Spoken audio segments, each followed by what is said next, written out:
শিশু নির্যাতন ও অপহরণ ঘটনা বাড়ার পাশাপাশি বেড়েছে মিথ্যা অভিযোগে প্রতিপক্ষকে ঘায়েল করার ঘটনা। এমনই এক মিথ্যা অভিযোগে যাবজ্জীবন সাজা ভোগ করছেন মানিকগঞ্জের একই পরিবারের 3 নারী। অন্য আরেকজন হয়েছেন ফেরারি। মিথ্যা সাক্ষী এবং পুলিশের একতরফা তদন্তের কারণে একটি পরিবার আজ ধ্বংসের মুখে বলে অভিযোগ করেছেন ওই পরিবারের সদস্যরা। মানিকগঞ্জ থেকে ঘুরে এসে জানাচ্ছেন আবিদুর রহিম, সাথে ছিলেন প্রতিনিধি বিপ্লব ভট্টাচার্য, ক্যামেরায় উজ্জ্বল দাস। প্রত্যন্ত এই গ্রামের এই বাড়িরই 4 জনের বিরুদ্ধে অপহরণের মামলায় যাবজ্জীবন সাজা হয়েছে। কিন্তু যে সাজেদাকে অপহরণের জন্য মামলা হয়েছে সে সাজেদা নামে আদৌ কেউ নেই বলে তাদের দাবি। চলুন দেখি ঘটনাটা আসলেই কি। স্কুল ছাত্রী সাজেদা আক্তারকে অপহরণের মামলায় 2009 সালের জুলাইয়ে 14 বছর কারাদণ্ড হয় মানিকগঞ্জের সদর উপজেলার কুশাভাঙ্গা গ্রামের মনোরা আক্তার, তার মা সোনাভান বেগম শম্পা এবং তার খালা শুকুরি বেগমের। মনোরা আক্তারের খালু আব্দুর রশিদকে দেওয়া হয় যাবজ্জীবন কারাদণ্ড। সেই থেকে মনোরার 5 মাসের শিশু সন্তান সহ ওই 3 নারী এখন জেলে, আর আব্দুর রশিদ পলাতক। আমার ছোট মেয়েটা হ্যাঁ মরেই যাব, আমার দেখ পানি পাগল হয়ে গেছে। গিয়েছিলাম আমি, এর মিথ্যা ঘটনা করছে, মিথ্যা ঘটনার বিচার আপনার কাছে সূক্ষ্ম বিচার চাই। যে সাজেদাকে অপহরণের কথা বলা হয়েছে সে আসলে কে? মামলার বাদী সাটুরিয়া উপজেলার হরগঞ্জ গ্রামের রজব আলী। তার আত্মীয় এবং প্রতিবেশীরা বললেন ওই নামে তার কোনো মেয়ে থাকার কথা তারা জানেন না। ওই সাজেদার নামে মেয়ে আমরা তো ওটা শুনি নেই। আগের ঘরের এক মেয়ে এক পোলা, সেগুলো বাড়ি বাড়ি হয়ে গেছে, পোলার 3-4 জন পোলাহান হয়ে গেছে। হে মেয়েও বিয়ে দিছে, ও আবার 12 বছরে পোলাহান পাইলে কখন নেই। সেই ঘরে একটা মেয়ে আছে আর একটা ছেলে আছে, ছেলের নাম হলো রাজ্জাক আর মেয়ের নাম হলো রাজিয়া। এই নামে কোনো মেয়েই নেই ওনার, এর সম্পূর্ণ মিথ্যা কথা, উনি আর কি মানে বলছে আর কি। হরগঞ্জ গ্রামে থাকা রজব আলীর প্রথম স্ত্রীর কথাতেও প্রমাণিত হয়নি সাজেদার অস্তিত্ব। তিনি জানান রজবের দ্বিতীয় স্ত্রীর ঘরে সাজেদা নামের যে কন্যার কথা বলা হচ্ছে তাকে তিনি কখনোই দেখেননি। তার ঘরে একটা ছেলে আর একটা মেয়ে, বলে মেয়ে ওইতে পড়ে যে হয়েছি রে, আমি দেখি নেই মেয়েটা। ছেলেটা যাতে আমার বাড়িতে নই আইসে দেখছি গেছে, এখন মেয়েটা তো আমি দেখি নেই এই জায়গায় আনলেনকে। হ্যাঁ মেয়েটা ওই বউটার সারানছে অনেকদিন হয়, এই 20 বছর হয়। রজব আলী ঘটনার সময় ধামরাইয়ের দুনি গ্রামের শ্বশুর বাড়িতে থাকতেন এবং তার কথিত মেয়ে সাজেদা ধামরাইয়ের প্রত্যাশা স্কুলের 8ম শ্রেণীতে পড়তো বলে উল্লেখ করেছেন। কিন্তু ওই স্কুলের প্রধান শিক্ষক এই নামে তাদের কোনো ছাত্রী থাকার কথা অস্বীকার করেছেন। কোনো ছাত্রের বিপদে পড়লে আমরা দৌড়িয়ে যাই, একটা ছাত্র 20 কে মারা গেলে আমরা দৌড়িয়ে যাই, জানাজা পড়ি। এরকম ঘটনা করলে আমরা তাকেও সাহায্য করতাম বা যাইতাম দৌড়িয়ে, এরকম কিছু আমি শুনি নাই। সাজেদা আক্তার নামে 8ম শ্রেণীতে 2003 সনে কোনো অধ্যয়নরত ছাত্র ছিল না স্কুলে। দুনি গ্রামে রজব আলীর শ্যালক ও তার পরিবারের লোকজনের কাছে এ নিয়ে জানতে চাইলে তারা উল্টো তেড়ে আসেন সাংবাদিকদের প্রতি। তারা জানান রজব আলী নাকি তাদের আত্মীয়ই নন। রজবের মেয়ে সাজেদা নামে কেউ কোনো মেয়ে ছিল? কি গো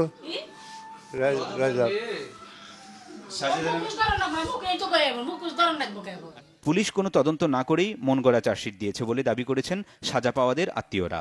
তার 3টা মেয়ে 4 মেয়ে নাম দিয়ে ওই মেয়েটা গুম দেখাইছে, আসলে ওই মেয়ে তার নামে কোনো মেয়ে নাই। ওই গুম কেসে আমার শাশুড়ি মহিলা একা উনি করতে পারেনি, তদবির করতে পারেনি বলে এই কেসের রায় হয়ে যায়। পুলিশে তো আসে নাই, আসবো কিসের লেগে? তারা মন করা কেস করছে, কেস করার পরের দিনে রাত 1টার দিক দিয়ে সবাই ঘুমিয়ে গেছে, হঠাৎ করে আইসে খালাকে আর খালাতো বোনকে ধরে নিয়ে যায়। গ্রামবাসী বললেন কোষাভাঙ্গা গ্রামের মনোরার প্রথম বিয়ে হয়েছিল দুনি গ্রামের আমানুল্লাহর ছেলের সাথে, কিন্তু নির্যাতনের কারণে মনোরার মা মেয়ের শ্বশুরপক্ষের বিরুদ্ধে মামলা করেন। সেই মামলায় আমানুল্লাহ পরিবারের সাজা হয় এবং বিবাহ বিচ্ছেদ হয়ে যায়। ওই ঘটনার প্রতিশোধ নিতেই আমানুল্লাহ তার ভগ্নিপতি রজব আলীকে দিয়ে মিথ্যা অপহরণের ঘটনা সাজিয়েছে বলে জানায় গ্রামের লোকজন। আমরা তার মেয়ে দেখিনি, আমাকে ওই জায়গায় থাকে না, সব মিশা। এই যে কইছে যে মায়া মরছে, আমি দুনি গ্রাম কোন মায়া নিছে নাই নাই, সম্পূর্ণ সাজানো ঘটনাটাও এটা কোনো সময় ভুল নাই। এনে সাজেদার নামে কোনো মেয়াই নেই, কোনো মেয়াই নেই, ও নামেই নেই। এই সেই দুনি গ্রাম যেখান থেকে 2003 সালে সাজেদা নামে একটি মেয়েকে অপহরণ করা হয়েছিল বলে আদালতে মামলায় উল্লেখ করা হয়েছে। কিন্তু গ্রামবাসী জানালেন সাজেদা নামে কাউকে তারা চিনতেনই না। অন্য একটি মামলার প্রতিশোধ নিতেই সাজানো এই মামলাটি করা হয়েছে বলেও তারা জানিয়েছেন। আর যে মামলার রায়ে এখন সাজা ভোগ করছেন 3 জন মানুষ। আবিদুর রহিম, বাংলাভিশন, দুনিগ্রাম, ধামরাই, ঢাকা।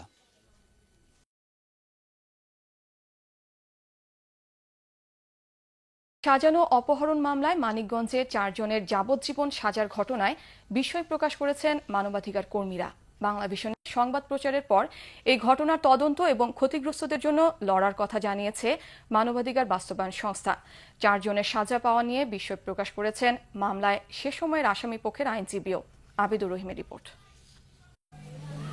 2003 সালে ধামরায়ে সাজেদা নামে অস্তিত্বহীন স্কুল ছাত্রীকে অপহরণের অভিযোগ মামলা এবং তার পরিপ্রেক্ষিতে 4 জনের যাবজ্জীবন কারাদণ্ড। আদালতের রায়ের পর 1 বছর ধরে জেল খাটছেন 3 নারী। বাংলাভিশনে এই সংবাদ প্রচারের পর টনক নড়েছে পুলিশ প্রশাসনের। বিষয়টি তদন্ত করে দেখা উচিত বলে মনে করছেন তারা।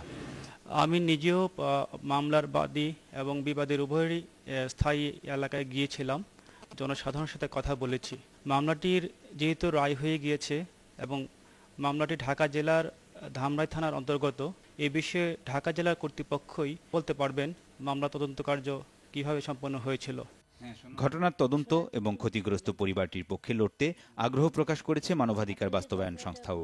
তারা বলেছেন, সংবাদকর্মীদের তদন্তে অপহৃত সাজেদা অস্তিত্বহীন প্রমাণিত হলেও দুর্নীতি আর গাফুলতির কারণেই পুলিশের তদন্তে তা বের হয়নি। আপনি বলেন, আপনি গিয়ে শিক্ষককে জিজ্ঞেস করেন, শিক্ষক বললো যে না, এইখানে এরকম মেয়ে কোনো পড়েনি স্কুলে। ইউনিয়ন পরিষদ চেয়ারম্যানকে বললেন, সে বলে এরকম কোনো মেয়েই নাই এর। অথচ ওই আইও সাহেব কী করছিলেন? ঘুমাচ্ছিলেন। হ্যাঁ, তাদের কোনো লজিস্টিক সাপোর্ট যদি না দেয় গভর্নমেন্ট, তা তদন্ত করবে বা কেমন করে? কিন্তু আমরা আরও একটু দেখব, যেহেতু আমরা একটা মামলা পরবর্তীকালে টুকবো। মামলার আইনজীবী এবং বিচারকের নিরপেক্ষতা নিয়েও প্রশ্ন তুলেছেন মানবাধিকার কর্মীরা। জুডিশিয়ারির উপরে একটা আঘাত এটা। জজ সাহেবরা কেমন করে একটা মিসক্যারেজ অফ জাস্টিস করছে। দেখা যায় জজ সাহেব ভুলভাবে যাচ্ছে, নির্বিকার। আমি তো ওনাকে বিবাদী করবো, আসামি করবো যে জজ সাহেব এরকম একটা রায় দিয়েছে মানিকগঞ্জে। Of course this are all subject to আমার পরিচালনা করা ফাইলটাকে। আমি এগুলি বলছি, কিন্তু এগুলি আগে আমাকে ফাইল দেখতে হবে। এই মামলার তদন্ত কর্মকর্তা এসআই সাইদ আল মামুন বর্তমানে দেশের বাইরে। কথিত আসামির পক্ষে সে সময়ের আইনজীবীর সাথে যোগাযোগ করা হলে তিনি ঘটনার সাক্ষীদের মামলায় সাক্ষী না করা সহ মামলাটির একাধিক অসঙ্গতির কথা তুলে ধরেন। বলছি মেয়েকে যখন অপহরণ করে তখন কে দেখতাম, বলছি বাসে তার রুহি ওনার এই আরজিত আছে, কিন্তু সেই বাসে তার রুহিকে উনি আরজে সাক্ষী মান নেই, দারগাঁও তাকে সাক্ষী মান নেই, নতুন লোকদের সাক্ষী দিয়ে। তারপরে স্কুলের কোনো শিক্ষককে এই মামলা সাক্ষী মানে নেই। বাদিকে স্কুলের রেজিস্টার আদালত উপস্থাপন করা দরকার যে এই তার রেজিস্টার নাম্বার, এই তার রোল নাম্বার, এই তার নাম, এই ধরনের কোনো কাগজপত্র বাদীপক্ষ আদালতে উপস্থাপন করে না। বাদীপক্ষ অপহৃতাকে স্কুল ছাত্রী বললেও তারা তা প্রমাণ করতে পারেনি।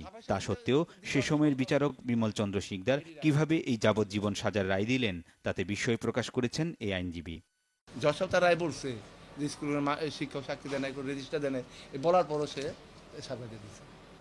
আর আরেকটা ঘটনা প্রমাণ করছি আমরা যে এই যে যাকে সাজা দিল তার মেয়ের বিয়ে হয়েছিল এই যার কথা বলে এর শ্যালকের কাছে, ছেলের সাথে। তাকে এই মামলা থেকে অব্যাহতি করার জন্যই সেই দিকে এই মর্মে একজন সাক্ষী স্বীকার করছে। উনি আইনের প্রতি কোনো তোয়াক্কা করে না। আবিদুর রহিম, বাংলাভিশন, ঢাকা। আন্তর্জাতিক প্রসঙ্গ। ইরানের একটি শিয়া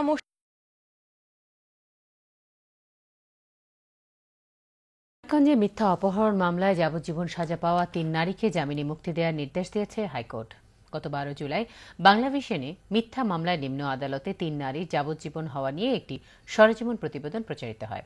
ওই রিপোর্টের পর বাংলাদেশ মানবাধিকার বাস্তবায়ন সংস্থা তাদের পক্ষে হাইকোর্টের আইনি লড়াই শুরু করেছিল, যার পরিপ্রেক্ষিতে তাদের জামিনে মুক্তির ব্যবস্থা হয়েছে। আবিদুর রহিমের রিপোর্ট। 2003 সালে সাজেদা নামে অস্তিত্বহীন এক স্কুল ছাত্রীকে অপহরণের দায়ে মামলা করা হয়। ওই মামলায় 2009 সালে মানিকগঞ্জের সদর উপজেলার কোষাভাঙ্গা গ্রামের একই পরিবারের 3 নারীর যাবজ্জীবন কারাদণ্ড হয়। সেই থেকে তারা কারাবন্দী। গত 12 জুলাই বাংলাভিশনে এ নিয়ে একটি সরেজমিন প্রতিবেদনে সাজেদা নামে কোনো স্কুল ছাত্রীর অস্তিত্ব না থাকার বিষয়টি বেরিয়ে আসে। দেখা যায় মিথ্যায় মামলা করা হয়েছিল পূর্বশত্রুতার জের ধরে। এর প্রেক্ষিতেই মানবাধিকার বাস্তবায়ন সংস্থা হাইকোর্টে তাদের মুক্তির পক্ষে আইনি লড়াই শুরু করে। অবশেষে বিচারপতি এ.কে.এম. ফজলুর রহমান ও বিচারপতি এন.এম. বশিরুল্লাহর সমন্বয়ে গঠিত বেঞ্চ শুনানি শেষে তাদেরকে জামিনে মুক্তির আদেশ দিয়েছেন। একটা মানুষ নাই, জীবিত নাই, সে জন্মায়নি, একটা ভুয়া মানুষ, তাকে অপহরণ করা হয়েছে। আমরা এটা নিয়ে মামলা করলাম। মামলা করার পরে আমি দেখলাম যে কোর্টকে বুঝালাম যে এই ঘটনা, তো কোর্ট বলল ঠিক আছে বেল। কিন্তু বেল মানে পাওয়া না যে আমি কেসটাকে মিথ্যা প্রমাণ করতে পেরেছি, এখনো না। আমি একটা স্টেপ, এক ধাপে গেছি। এ নিয়ে মানবাধিকার বাস্তবায়ন সংস্থা এবং সাজা পাওয়াদের স্বজনরা বাংলাভিশনের প্রতি কৃতজ্ঞতা জানিয়েছেন। বাংলাদেশ মানবাধিকার বাস্তবায়ন সংস্থা থেকে অ্যাডভোকেট শেখ মাহুদা এবং বাংলা ভিশনের কারণে আমাদের আসামিদের আজকে জামিন হয়েছে এবং আমরা তাদের প্রতি কৃতজ্ঞ। আমরা আপনাদের কাছেও কৃতজ্ঞ। এরকম ইনভেস্টিগেটিভ রিপোর্টিং করা উচিত। আর যে মিথ্যা মামলা যদি প্রমাণ করতে পারি, তো যে শাস্তি ওই অভিযুক্ত ব্যক্তিরা যে ভোগ করতো যদি প্রমাণিত হতো, তাহলে সেই শাস্তিটা কিন্তু বাদী পাবে। দুর্বল তদন্ত রিপোর্ট এবং ত্রুটিপূর্ণ বিচারের কারণে এভাবে নিরপরাধ ব্যক্তিরা সাজা পাচ্ছে বলে মনে করেন মানবাধিকার বাস্তবায়ন সংস্থার চেয়ারম্যান অ্যাডভোকেট সিগমা হুদা। নিরপরাধ 3 জন শিগগিরই পরিপূর্ণভাবে খালাস পাবে বলেও আশা তার। তো আপনার কাছ থেকেই তো আমি একটা ব্যাকআপ স্টোরি পেলাম যে what was the whole story about. Interview নিলেন আপনারা, এই যে ইন্টারভিউগুলি আয়র করা কথা, যে সাক্ষীদের কাছ থেকে আয়র বের করে আনা, তথ্যটি কি আয়ও কিন্তু নিরপেক্ষ থাকার কথা। আমি আয়ও, পুলিশ বিভাগ, পিপি এদের বিরুদ্ধে যাব। ঈদের আগেই মিথ্যা সাজাপ্রাপ্তদের মুক্তি দিতে সরকারের প্রতি দাবি জানিয়েছেন তাদের স্বজনরা। আবিদুর রহিম, বাংলা ভিশন, ঢাকা।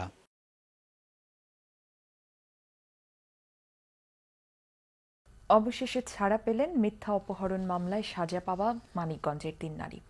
গত মাসে তাদের নিয়ে বাংলা ভিশনের রিপোর্ট প্রচারের পর মানবাধিকার সংস্থার উদ্যোগে শুরু হয় তাদের মুক্তির আইনি লড়াই।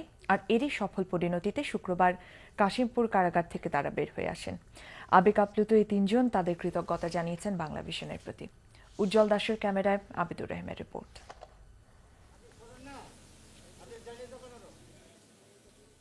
প্রায় 2 বছরের এই শিশুটির বয়স তখন ছিল 8 মাস। গত বছরের জুলাইয়ে এই শিশুসহ যাবজ্জীবন সাজা মাথায় নিয়ে কারাগারে যেতে হয়েছিল মা মিনি আক্তার মনোরা, নানি সোনাভান বেগম শম্পা এবং নানির বোন শুক্রি বেগমকে। সাজেদা নামে সাজানো ধামরাইয়ের প্রত্যাশা স্কুলের 8ম শ্রেণীর এক অস্তিত্বহীন ছাত্রীকে অপহরণের মিথ্যা মামলায় মানিকগঞ্জের কোষাভাঙ্গা গ্রামের এই 3 নারীর সাজা হয়। সেই থেকে তারা কারাগারে। এ নিয়ে গত মাসে বাংলা ভিশনে একটি প্রতিবেদন প্রচার হয়, যাতে বেরিয়ে আসে সাজেদার অস্তিত্বহীনতা এবং পূর্বশত্রুতার জের ধরে মিথ্যা সাজানো মামলার বিষয়টি। এরপর মানবাধিকার বাস্তবায়ন সংস্থা তাদের জন্য শুরু করে আইনি লড়াই। অবশেষে জামিনে মুক্তি পেলেন তারা। কিন্তু এর মধ্যে পেরিয়ে গেছে অনেক দিন। আমার মায়ের দর করতো, অত্যাচার করতো, টাকা পয়সা চাইতো, যৌতুক চাইতো। এটি চেয়ারম্যান মেম্বার দেশের সবাই জানানো। আমি বিদেশ আসছিলাম, বুঝছেন। যখন বাড়িতে আসি ওরা আসলে পরে আমার কাছে টাকা চাই, ভিসা চাই। তাই দিনে দিকে মায়ের দূর করছে, অনেক অত্যাচার করছে। অত্যাচার সহ্য করবার না পেরে আমি মানিকগঞ্জ কেস করি। ওরা কিছুদিন হাজতে থাকে বাইরে হিরে শুধু খালি একটা নাম ব্যবহার করে কেস করে 14 বছর সাজা দেয়। বাংলা ভিশনে সংবাদ প্রচার না হলে হয়তো মিথ্যা মামলায় তাদের বন্দী থাকতে হতো আরও বহুদিন। তাই বাংলা ভিশন এবং মানবাধিকার বাস্তবায়ন সংস্থার প্রতি কৃতজ্ঞতা জানালেন এই 3 নারী। আমি এই আমানুল্লাহর আর যেই রজপের আমি এইখানে সাজাছে। আর যে পুলিশ আমাকে ধরে আনছে, কয় কি যাও শ্বশুর বাড়ি খাইয়া হোগা, ওর শ্বশুর বাড়ি চাই আমি ওই পুলিশের। বাংলা ভিশনকে ধন্যবাদ জানিয়েছেন এই 3 নারীর মুক্তির জন্য কাজ করা বাংলাদেশ মানবাধিকার বাস্তবায়ন সংস্থার কর্মকর্তারাও। বাংলা ভিশনের আবিদুর রহিম ভাই যদি আমার সঙ্গে যোগাযোগ না করতেন, তাহলে হয়তো আজকে এই সফলতাটা আসতো না। নারী শিশু নির্যাতন দমন আইনে 17 ধারায় একটা মিথ্যা মামলা দায়েরের জন্য সাজা আছে। অর্গানাইজেশন থেকে সেই বিষয়ে করার চিন্তা ভাবনা করছে। নির্দোষ 3 নারীর মুক্তিতে খুশি হয়েছেন জেল কর্তৃপক্ষ। এরকম আরো অসহায় যারা আছে তাদেরকে যেন আমরা এইভাবে ছেড়ে দিতে পারি। মিথ্যা অপহরণ মামলা আর পুলিশ কর্মকর্তার যোগসাজশের কারণে একই পরিবারের এই 3 নারী দীর্ঘদিন জেল খেটেছেন। বাংলা ভিশনে এ নিয়ে রিপোর্ট প্রকাশ হওয়ার পর আদালতের রায়ে অবশেষে মুক্তি পেলেন তারা। কিন্তু এমন অনেকেই আছেন নিরপরাধ, যারা জেল খাটছেন দীর্ঘদিন ধরে। তাদের খবর হয়তো আমরা রাখি না। তবে বাংলা ভিশন সবসময় এমন নিরপরাধ মানুষের পক্ষে আছেন। আবিদুর রহিম, বাংলা ভিশন, কাশিমপুর কারাগার, গাজীপুর।